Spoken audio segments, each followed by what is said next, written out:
the summer of 1874. The Texas Panhandle lies scorched beneath a pitiless sun. The air tastes of dust and gunpowder. Across the horizon, columns of smoke twist upward like ghosts of the buffalo that once ruled these plains. From distant canyons, the echo of a cavalry bugle drifts through the heat, answered by the fierce cries of Comanche warriors. It is not a raid. It is not revenge. It is the final stand for freedom on the southern plains. For generations, the Comanche, Kiowa, and Cheyenne had ridden here, kings of the open land, their horses swift as wind, their world without fences. But that world is dying.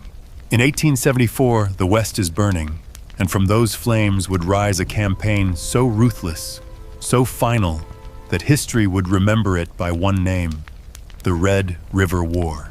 A war that would not only end the resistance of a people, but erase an entire way of life. After years of war along the frontier, the United States government gathered the Comanche, the Kiowa, the Cheyenne, and the Arapaho beneath the cottonwoods of Medicine Lodge Creek. There, in the autumn of 1867, they were told the fighting must end. The chiefs pressed their hands in ink and signed a treaty that would change everything. They agreed to leave their ancestral hunting grounds, the vast plains that had fed their people for centuries, and move to a narrow strip of land the government called a reservation. In return, Washington promised peace. They would receive food horses, guns for hunting and protection from the white settlers who kept moving west. It was written on paper and sealed with the mark of the eagle, but the ink had barely dried before the promises began to rot. Supplies came late or never came at all. Traders cheated them. Agents stole rations meant for hungry families and sold them for profit. And across the reservation lines, buffalo hunters and settlers poured in, killing the herds the tribes depended on for food, shelter, and faith. For the Comanche, the people of the buffalo, hunger came fast. They watched the herds thin the children's ribs showing beneath their skin, and they gave that winter a name they would never forget: the winter of empty stomachs.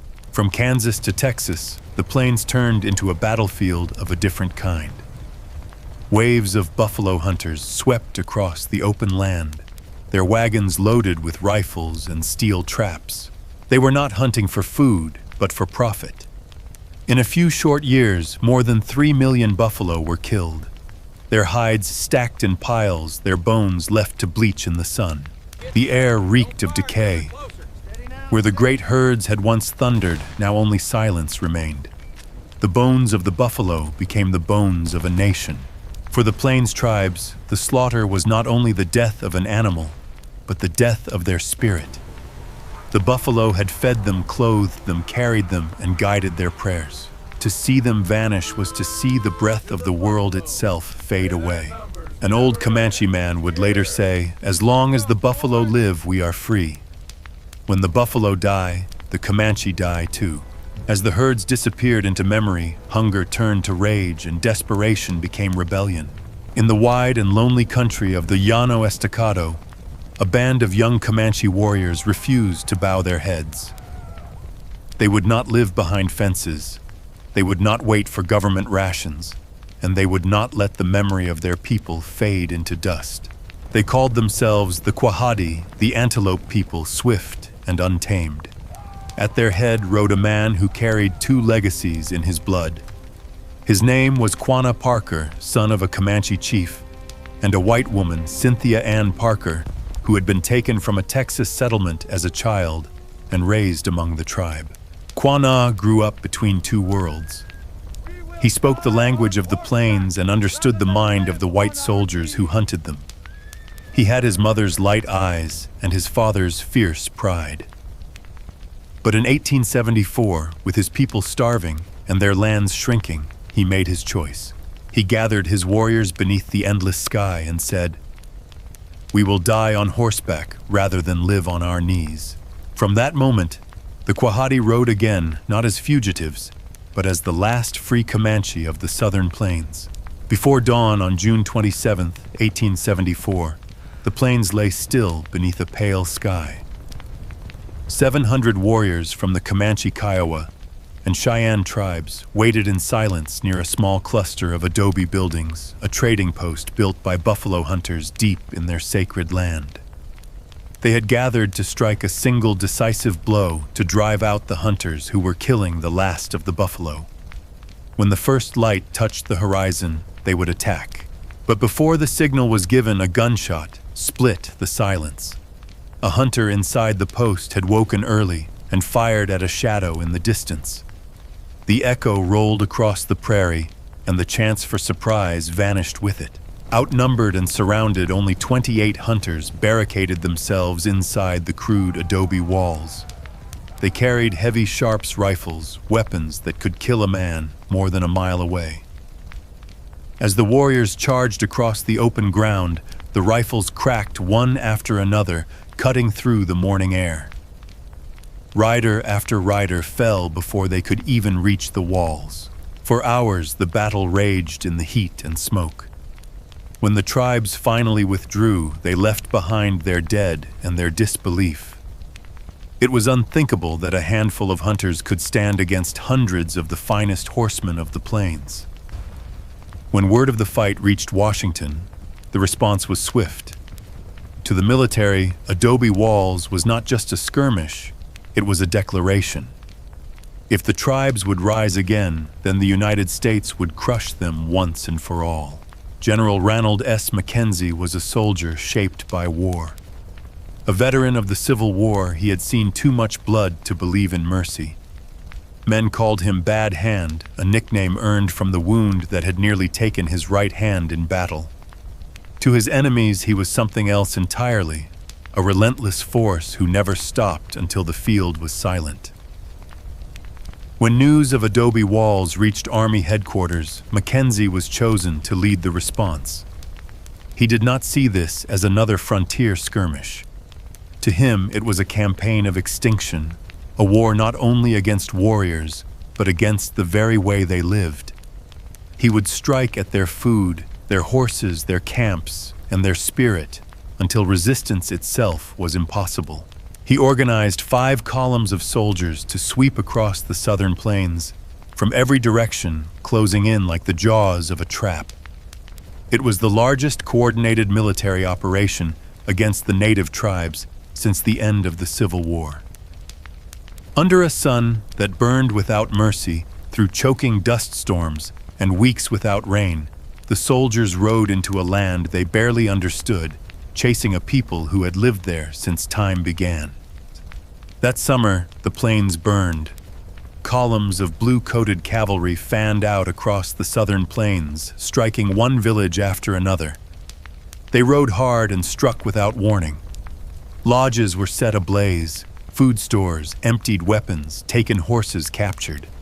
The smoke of destroyed camps rose into the sky for miles, marking each victory of the army and each loss of a people. By the end of the summer, dozens of encampments were gone. Families scattered across the prairie, their trails marked only by ashes and hoof prints. Each day pushed the tribes farther into hunger and despair, but the fiercest blow had not yet fallen. In the heart of the Texas Panhandle lay a hidden land of red cliffs and winding rivers, a place of shelter and beauty that the Comanche and Kiowa had long considered sacred. It was there in the depths of Palo Duro Canyon that Mackenzie would strike again. And this time the fire would reach the very heart of the plains. In September of 1874, the cavalry found the hidden heart of the plains. Palo Duro Canyon stretched before them, a maze of red cliffs and shadowed valleys glowing in the morning sun. Below, smoke from cooking fires drifted upward. Hundreds of Comanche and Kiowa families camped among the cottonwoods, unaware that death was already descending from the rim. Mackenzie led 600 cavalrymen down the steep slopes, their hooves sending stones tumbling into the canyon floor. The attack came without warning. Shots echoed and panic spread through the camps. Women grabbed their children and ran for the river. Warriors tried to mount their horses, but the charge came too fast. Within minutes, the great encampment dissolved into chaos. Blankets, food weapons, and sacred belongings were left scattered across the sand. When the fighting ended, Mackenzie gave a single cold order. Every lodge was to be burned, every supply destroyed, and the horses, more than 1,400 of them, were to be shot one by one so that none could ever be used again. Through that long night, the canyon shook with gunfire and the cries of dying animals. The smoke rose up the red walls, blotting out the stars. One soldier later wrote, "We were not fighting men. We were killing their souls." When dawn came, the camp was gone. Only ashes remained, carried away by the wind. When the snows came in the winter of 1874, the plains fell silent. The camps that had once echoed with songs and the sound of hooves were empty. The people had no horses, no food, and no shelter. They walked through the cold wind on foot, carrying their children and what little they could save. Hunger tore through the tribes like a disease. Men grew too weak to hunt, and mothers boiled strips of leather to feed their families. Sickness followed the cold, and one by one the bands that had once ridden proudly across the plains began to surrender. Some came crawling to the army forts, wrapped in rags, their faces hollow from starvation. Others never arrived at all. By February of 1875, only one band remained free, the Comanche under Quanah Parker. At last, they too rode into Fort Sill. They laid down their weapons in silence. Quanah looked at the officers before him and spoke quietly. "We have no horses, no home. The earth and the sky belong to you now, but our hearts are still Comanche." With those words, the last free riders of the southern plains gave up their war and entered into history. The Red River War had ended. The gunfire faded, and the smoke lifted from the plains. What followed was not peace, but silence. The tribes were driven into reservations, their borders marked by lines on government maps. The southern plains, once alive with the thunder of buffalo and the rhythm of hoofbeats, were opened to railroads, cattlemen, and settlers. Steel tracks cut through the grasslands, where herds had once roamed, and fences rose where the horizon used to run free. The old world of the Comanche, the Kiowa, and the Cheyenne was gone. Their freedom had not been conquered in a single battle, but erased piece by piece until only memory remained. They were told they had been civilized, yet what they found was dependence, hunger, and loss. One observer wrote that civilization came wrapped in barbed wire, and so it did. The land that had once carried the spirit of the plains now lay quiet, divided, and tamed. After the war, Quanah Parker refused to disappear into defeat. He set aside the weapons of a warrior and took up the burdens of a leader. He learned English, met with generals and presidents, and began to speak for his people in a world that no longer understood them. He wore a suit instead of buckskin, but carried himself with the same pride that had once led him into battle. To the Comanche, he was still their chief. To the white world, he became a symbol of the frontiers passing, a bridge between two civilizations. Quanah fought for education, for land, and for the right of his people to keep their faith. He defended the peyote ceremony of the Native American church, saying that it gave his people peace when the old ways were gone. In every speech and meeting, he carried the voice of the plains with him. They called him the last chief of the Comanche. When he died in 1911, they carved only one line on his gravestone. His heart was the heart of the plains. The Red River War lasted less than a year, but its shadow stretched across centuries. After 1875, the resistance of the tribes in Texas was broken. The railroads came first, then the ranches, then the towns.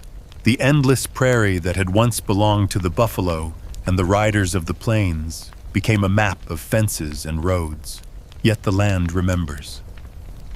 In the stillness of Palo Duro Canyon, when the wind rises and moves through the red cliffs, it carries faint echoes of the past. If you listen closely, you can almost hear the rhythm of hooves in the distance, the cries of warriors calling to one another across the valley. They are the ghosts of the Comanche, the Kiowa, the Cheyenne, and all the nations of the southern plains. They burned fiercely for freedom, and though the fire was put out, its light has never vanished. In the heart of the wind and the dust, the memory of that fire still lives.